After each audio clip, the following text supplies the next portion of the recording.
ఆంధ్రప్రదేశ్లో Telugu Desam party tsunami సృష్టించిన వెంటనే చంద్రబాబు అపాయింట్మెంట్ కోసం అధికారుల ప్రయత్నాలు జరుగుతున్నాయి. అయితే జగన్ ప్రభుత్వంలో గీత దాటిన అధికారుల విషయంలో చాలా క్లారిటీతో ఉన్నారు చంద్రబాబు నాయుడు. ప్రభుత్వ ప్రధాన కార్యదర్శి జవహర్ రెడ్డికి సైతం షాక్ ఇచ్చారు.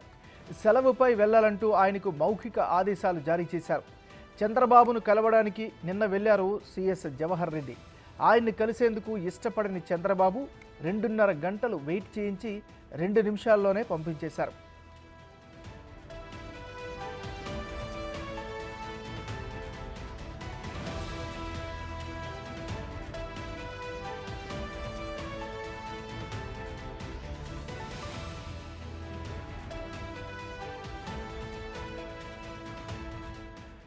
మరో సీనియర్ అధికారి ఇంటెలిజెన్స్ మాజీ చీఫ్ పిఎస్ఆర్ ఆంజనేయులుని వెనక్కి పంపించేశారు. చంద్రబాబును కలవడానికి ఇవాళ వెళ్లారు ఆంజనేయులు.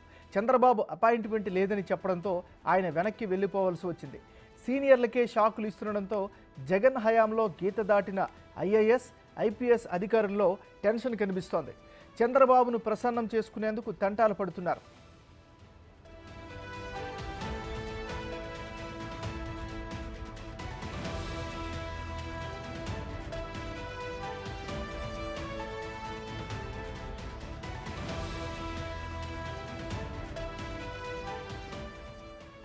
వైసీపీ కోసం పనిచేసిన అధికారుల విషయంలో ఎలా వ్యవహరించాలో చంద్రబాబు స్పష్టతతో ఉన్నట్లు చెప్తున్నారు.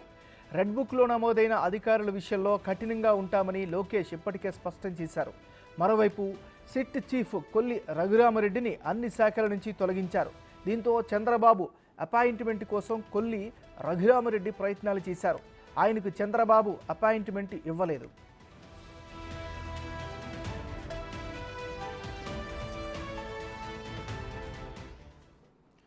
బులెటిన్లో మనం బ్రేకింగ్ న్యూస్ చూస్తున్నాం. ఆంధ్రప్రదేశ్లో తెలుగుదేశం పార్టీ సునామీ సృష్టించిన వెంటనే చంద్రబాబు అపాయింట్మెంట్ కోసం అధికారుల ప్రయత్నాలు జరుగుతున్నాయి.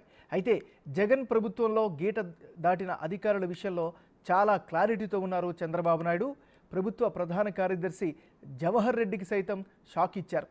ఇక ఓవరాల్గా ఇదే అంశానికి సంబంధించి పూర్తి స్థాయి అనాలిసిస్ అందించేందుకు మా ఇన్పుట్ ఎడిటర్ పవన్ లైవ్లో సిద్ధంగా ఉన్నారు. పవన్, చెప్పండి, ప్రస్తుతం జరుగుతున్నటువంటి ఈ అప్డేట్స్ని బట్టి ఏం అర్థం చేసుకోవాలి?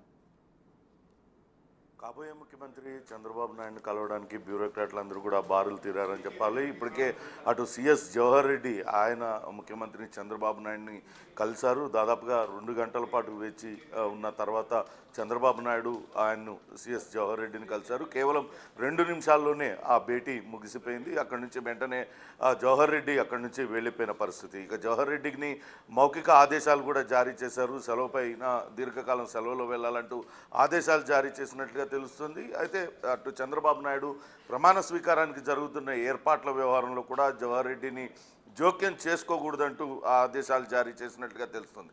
ఇక నిన్న మొన్నటి వరకు అటు ఇంటెలిజెన్స్ చీఫ్గా ఉన్న పిఎస్ఆర్ ఆంజనేయులు ఆయన కూడా చంద్రబాబు నాయుడును కలవడానికి అటు ఆయన నివాసానికి వచ్చారు. కానీ సెక్యూరిటీ సిబ్బంది బాబు అటు అపాయింట్మెంట్ లేనిదే కలవడానికి వీల్లేదంటూ సెక్యూరిటీ సిబ్బంది చెప్పడంతో ఆయన అక్కడి నుంచి వెళ్ళిపోయిన పరిస్థితి. ఇక గుంటూరు జిల్లా కలెక్టర్ వేణుగోపాల్ రెడ్డి సైతం అలానే భంగపడ్డారు.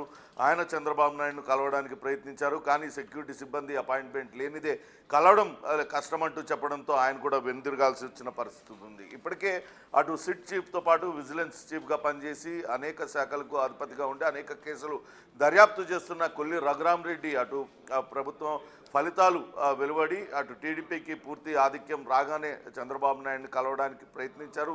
ఆయనకు అపాయింట్మెంట్ అడిగారు. కానీ చంద్రబాబు నాయుడు ఆయన కలవడానికి ఇష్టపడలేదు. వాస్తవానికి చంద్రబాబు నాయుడిని స్కిల్ డెవలప్మెంట్ కేసులో అరెస్టు చేసింది ఆ రోజు కొల్లి రఘురామరెడ్డి. ఆయన పైన తీవ్రమైన విమర్శలకు మొదటి నుంచి కూడా అటు టీడీపీ శ్రేణులు చేస్తూ ఉన్నాయి. ఇక ఇంతేకాకుండా ఇంకా అనేక మంది ఐపీఎస్ అధికారులు గతంలో అటు వైసీపీ ప్రభుత్వంలో విచ్చలవిడిగా వ్యవహరించి అటు ఐపీఎస్ అధికారుల్లా కాక ఐఏఎస్ అధికారుల్లా కాక వైసీపీ కార్యకర్తల్లా పనిచేసిన అధికారులందరిలో కూడా గుబులు మొదలైందని చెప్పాలి. నిన్న మనం చూసాం టీడీపీ నాయకుడు పట్టాభి ఆయన స్వయంగా గతంలో కృష్ణా జిల్లా ఎస్పీగా పనిచేసిన ఐపీఎస్ అధికారి జాషువాని కలవడానికి వెళ్ళారు. కానీ జాషువా ఆయన బంగ్లాలో లేరు. ఫలితాలు విడుదలైనప్పటి నుంచి కూడా ఆయన సెల్ ఫోన్ స్విచ్ ఆఫ్ చేసి ఉందని చెప్తున్నారు. ఆయన ఎవరికి కూడా అందుబాటులోకి రావడం లేదు. అట్లనే జాషువాతో పాటు మొన్న ఎలక్షన్ కమిషనే కాకుండా అటు దగ్గుపాటి పురంధరేశ్వరి టీడీపీ నేత నేతలందరూ కూడా అనేక ఆరోపణలు చేసిన పరమేశ్వర్ రెడ్డి, ఇతర రవిశంకర్, ఇట్లాంటి నాయకులందరూ, పాల్రాజ్, ఐజీ పాల్రాజ్, వీళ్ళందరూ కూడా ప్రస్తుతానికి సైలెంట్ అయిపోయారు. ఖచ్చితంగా మొదటి నుంచి కూడా టీడీపీ రకరకాల ఆరోపణలు చేస్తుంది. టీడీపీ నేతలపైన రకరకాల అక్రమ కేసులు బనాయించడంతో పాటు వాళ్ళపైన ఉక్కుపాదం మోపారు. అనవసరమైన కేసులని కూడా నమోదు చేసిన పోలీసు అధికారులు అంటూ చెప్తూ వస్తున్నారు. దీనిపైన నారా లోకేష్ కూడా స్పందించారు. యువగలం పాదయాత్ర ప్రారంభమవుతున్న సమయంలో జీవో 1 తీసుకొచ్చి ఎట్టి పరిస్థితుల్లో కూడా పాదయాత్రకు అనేక ఆటంకాలు సృష్టించారు. అదే సమయంలో నారా లోకేష్ చాలా స్పష్టంగా అటు అధికారులకు వార్నింగ్ కూడా ఇచ్చారు. ఖచ్చితంగా ప్రతిపక్ష నేతగా తనకు పాదయాత్ర చేసే హక్కు ఉంటుంది, కానీ పాదయాత్రను అడ్డుకోవడానికి ప్రయత్నిస్తున్నారు. గతంలో మా ప్రభుత్వం ఉన్నప్పుడు ఎక్కడా కూడా జగన్మోహన్ రెడ్డి పాదయాత్రకి ఎక్కడ కూడా మేము అడ్డు చెప్పలేదు. పూర్తిగా అధికారులకే స్వేచ్ఛనిచ్చాం, వాళ్ళందరూ కూడా అనుమతులు ఇచ్చారు. కానీ ఇటువంటి నిర్బంధ పరిస్థితులు మీరు క్రియేట్ చేస్తున్నారు కాబట్టి ఖచ్చితంగా మీ అందరి వ్యవహారాన్ని గుర్తుపెట్టుకుంటాం, తిరిగి అధికారంలోకి వచ్చిన తర్వాత ఖచ్చితంగా మీ పైన కఠిన చర్యలు తీసుకుంటామంటూ చెప్పిన నేపథ్యంలో ఇప్పుడు వైసీపీ ప్రభుత్వంతో, వైసీపీ నేతలతో అంటగాగి టీడీపీ శ్రేణులపైన, టీడీపీ నేతలపైన అక్రమ కేసులు బనాయించి అటు టీడీపీ శ్రేణుల్ని అణిచివేసే ప్రయత్నం చేసిన ప్రతి ఒక్క అధికారికి ఖచ్చితంగా రాబోయే రోజుల్లో చర్యలు తప్పవంటూ హెచ్చరికలు జారీ చేస్తున్నారు. దానిలో భాగంగానే కొంత అటు చంద్రబాబు నాయుడు సైతం విముఖత చూపించినట్లుగా తెలుస్తుంది. పిఎస్ఆర్ ఆంజనేయులు కావచ్చు, అట్లా పివి సునీల్ కుమార్ గతంలో సిఐడి చీఫ్గా చేశారు. సిఐడి చీఫ్గా చేసిన సమయంలో ఆయన కూడా రకరకాల వ్యాఖ్యానాలు, వైసీపీ నేతల కన్నా అటు ఐపీఎస్ అధికారి హోదాలో ఆయన వైసీపీ కార్యకర్తల ఆయన చేసిన విమర్శలు కావచ్చు, అట్లనే సంజయ్, అటు సిఐడి చీఫ్గా ఉన్న సంజయ్ ఆయన పదే పదే ప్రెస్ మీట్లు నిర్వహించి ఆయన చేసిన టీడీపీ నేతలపైన చేసిన ఆరోపణలు, వీటిలన్నింటినీ కూడా టీడీపీ నేతలు చాలా సీరియస్గా తీసుకుంటున్నారు.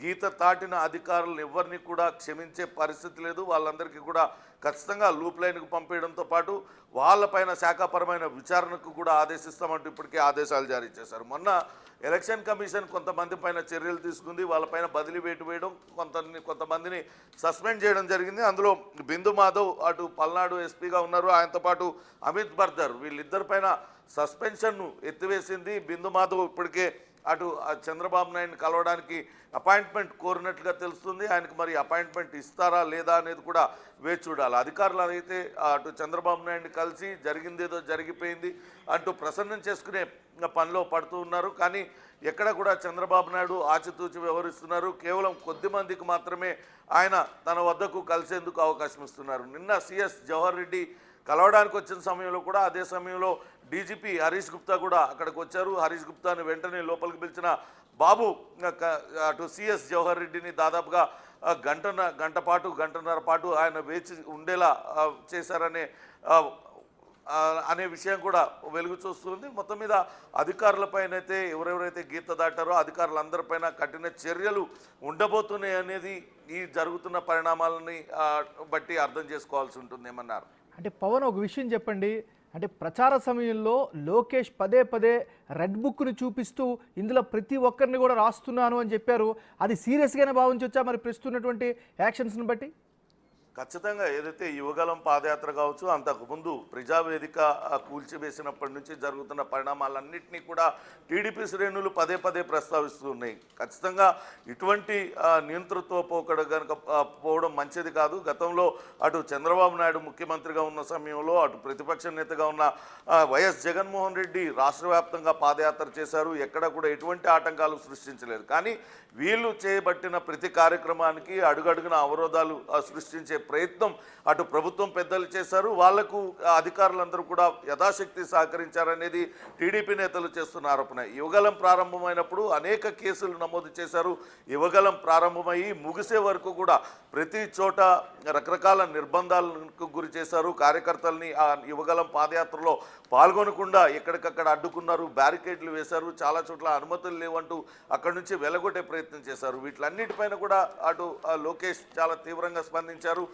నేతలు ఎవరెవరైతే గీత దాటి ప్రవర్తిస్తున్నారో, అధికారులు తాము అధికారులమన్న విషయాన్ని మర్చి వైసీపీ కార్యకర్తలా పనిచేశారో వాళ్ళందరి పేర్లు ఖచ్చితంగా రెడ్ బుక్లో నోట్ చేస్తున్నాం. ఖచ్చితంగా రాబోయే రోజుల్లో వాళ్ళందరిపైన ఎటువంటి చర్యలు తీసుకుంటాం చూస్తూ ఉండండి అంటూ గతంలోనే హెచ్చరికలు జారీ చేశారు. ఇప్పుడు జరుగుతున్న పరిణామాలను చూస్తే ఖచ్చితంగా అధికారులను మనం మర్చిపోయి వైసీపీ సేవలో మునిగి తేలిన ఆఫీసర్లు, వైసీపీ కార్యకర్తలుగా మారిపోయిన అధికారులందరిపైన కూడా శాఖాపరమైన విచారణలకు ఆదేశించి వాళ్ళు చేసిన అక్రమాలు, వాళ్ళు పెట్టిన తప్పుడు కేసులపైన కూడా పునర్విచారణ జరిపించి వాళ్ళందరిపైన కూడా చర్యలు తీసుకునే అవకాశం అయితే చాలా స్పష్టంగా కనపడుతుంది. ఏమన్నారు?